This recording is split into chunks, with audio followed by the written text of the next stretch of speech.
AI AI AI, ये शब्द तो आजकल हर जगह सुनाई दे रहा है, पर कभी सोचा है इसके पीछे का असली जादू क्या है?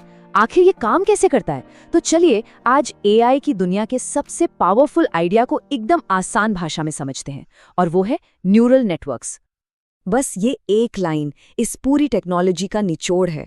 तो बस इस एक बात को पकड़कर चलिए कि हम एक तरह के आर्टिफिशियल दिमाग, एक डिजिटल ब्रेन की बात कर रहे हैं। तो चलिए सीधे पॉइंट पर आते हैं।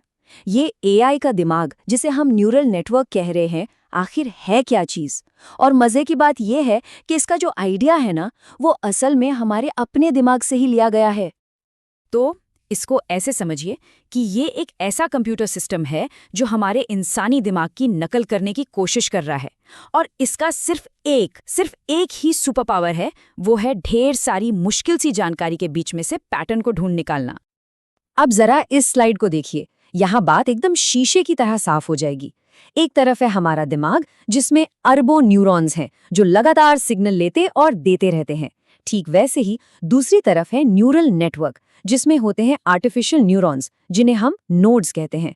और काम बिल्कुल वही, डेटा लेना, उसे प्रोसेस करना और फिर आगे भेजना। मतलब ये सच में एक डिजिटल ब्रेन है। अच्छा, तो अब ये तो समझ आ गया कि ये है क्या। तो क्यों ना अब इस डिजिटल दिमाग को थोड़ा खोलकर देखा जाए। मतलब इसके अंदर होता क्या क्या है। देखिए, किसी भी न्यूरल नेटवर्क के ना 3 मेन हिस्से होते हैं। सबसे पहले इनपुट लेयर, समझिए ये दरवाजा है जहां से सारी जानकारी अंदर आती है। फिर बीच में आती है हिडन लेयर्स, असली दिमागी कसरत यहीं होती है। और सबसे आखिर में है आउटपुट लेयर, जहां से हमें हमारा फाइनल जवाब मिलता है। इनपुट लेयर को आप नेटवर्क की आंखें और कान मान सकते हैं। मतलब अगर कोई तस्वीर दिखाई तो उस तस्वीर का हर एक पिक्सल एक इनपुट बन जाता है। कुछ बोला गया तो आवाज का सिग्नल इनपुट बन जाता है। यहीं से, इसी लेयर से बाहर की दुनिया की जानकारी नेटवर्क के अंदर एंट्री लेती है। और अब आता है सबसे मजेदार हिस्सा, हिडन लेयर्स। असली जादू जो है ना, वो यहीं होता है। ये वो जगह है जहां नेटवर्क करोड़ों डेटा पॉइंट्स के बीच में रिश्ता बनाना सीखता है, मुश्किल से मुश्किल पैटर्न को पहचानता है।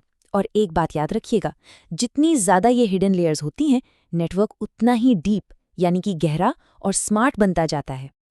तो सारी मेहनत और दिमागी कसरत के बाद बारी आती है आउटपुट लेयर की, जो अपना फाइनल फैसला सुनाती है। यही लेयर बताती है कि तस्वीर में कुत्ता है या बिल्ली, या फिर कोई ईमेल स्पैम है या नहीं, या जब हम टाइप करते हैं तो अगला शब्द क्या आना चाहिए। सवाल जो भी हो, जवाब यहीं से मिलता है। ठीक है, तो ये डिजिटल दिमाग बना कैसे है, इसके हिस्से क्या हैं, ये तो हमने समझ लिया। लेकिन अब आता है सबसे बड़ा सवाल, ये सीखता कैसे है? मतलब ये वक्त के साथ और स्मार्ट कैसे होता जाता है? ये जो सीखने का पूरा प्रोसेस है ना, वो बस 2 बड़े ही मज़ेदार स्टेप्स में होता है। स्टेप 1, नेटवर्क एक गेस करता है, एक अंदाज़ा लगाता है। और स्टेप 2, अगर वो अंदाज़ा गलत निकला तो वो अपनी गलती से सीखकर खुद को सुधारता है। बस यही साइकिल है जो बार बार चलती रहती है। तो देखिए, पहले स्टेप में क्या होता है? जानकारी नेटवर्क में एक तरफ से घुसती है और दूसरी तरफ से निकलती है, और नेटवर्क अपना पहला अंदाज़ा लगाता है। जैसे मान लीजिए उसको एक कुत्ते की फोटो दिखाई गई और उसने जवाब दिया, ये तो बिल्ली है। अब जाहिर सी बात है, ये जवाब गलत है। और असली खेल यहीं से शुरू होता है। अब होता है बैक प्रोपगेशन। इसमें नेटवर्क उल्टा चलता है, मतलब पीछे की तरफ जाकर चेक करता है कि अरे, मैं कितना गलत था। और फिर वो अपने अंदर के कनेक्शंस को थोड़ा सा एडजस्ट करता है, थोड़ा बदलता है, ताकि अगली बार जब उसे वैसी ही तस्वीर दिखे तो सही जवाब देने का चांस ज्यादा हो। ये बिल्कुल वैसा ही है जैसे हम इंसान कुछ नया सीखते हैं, है ना? हम भी तो कोशिश करते हैं, गलती करते हैं, और फिर अपनी गलती से सीखकर अगली बार और अच्छा करने की कोशिश करते हैं।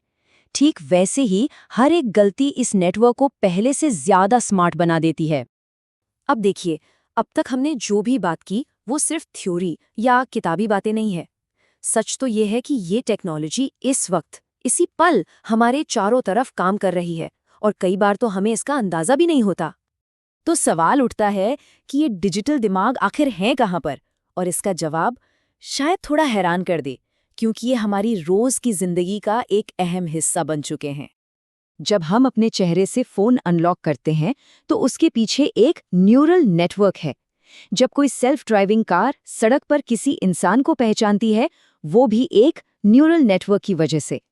चैट जीपीटी, गूगल फोटोज, सिरी, गूगल असिस्टेंट, यहाँ तक कि मेडिकल एक्सरेज को एनालाइज करने में भी यही टेक्नोलॉजी काम आ रही है। मतलब ये सच में हर जगह है। और अब बात करते हैं उस चीज की जिसने इस टेक्नोलॉजी में एक क्रांति ला दी, जिसने आज के एआई को इतना इतना पावरफुल बना दिया है। डीप लर्निंग सुनने में भारी शब्द लगता है, पर यह कोई रॉकेट साइंस नहीं है। ये बस एक ऐसा न्यूरल नेटवर्क है जिसमें कुछ गिनी चुनी नहीं बल्कि सैकड़ों या हजारों हिडन लेयर्स होती हैं, और यही लेयर्स उसे बहुत ज्यादा गहराई में जाकर पैटर्न समझने की जबरदस्त ताकत देती हैं। और एक बात गांठ बांध लीजिए, आज हम एआई की दुनिया में जो भी कमाल की चीजें देख रहे हैं, चाहे वो एआई से बनी तस्वीरें हों या इंसानों की तरह बात करने वाले चैटबॉट, उन सब के पीछे का असली हीरो यही डीप लर्निंग है। तो चलिए एक फटाफट रिकैप हो जाए। पहली बात, न्यूरल नेटवर्क हमारे दिमाग से प्रेरित एक सिस्टम है। दूसरी बात, इसके 3 हिस्से हैं, इनपुट, हिडन और आउटपुट लेयर्स। तीसरी बात, ये अंदाज़ा लगाकर और अपनी गलतियों को सुधारकर सीखता है। और सबसे ज़रूरी बात, ये टेक्नोलॉजी फेस अनलॉक से लेकर चैट जीपीटी तक हमारी रोज़ की ज़िंदगी में शामिल है। और अब आखिर में एक बड़ा सवाल छोड़कर जाते हैं। जैसे जैसे ये डिजिटल दिमाग और भी गहरे और भी पावरफुल होते जा रहे हैं, जरा सोचिए, ये भविष्य में हमारी कौन कौन सी बड़ी समस्याओं को हल करेंगे? क्या ये बीमारियों का इलाज ढूंढने में मदद करेंगे? क्या ये क्लाइमेट चेंज से लड़ने में हमारा साथ देंगे? या फिर कुछ ऐसा करेंगे जिसके बारे में आज हम सोच भी नहीं सकते?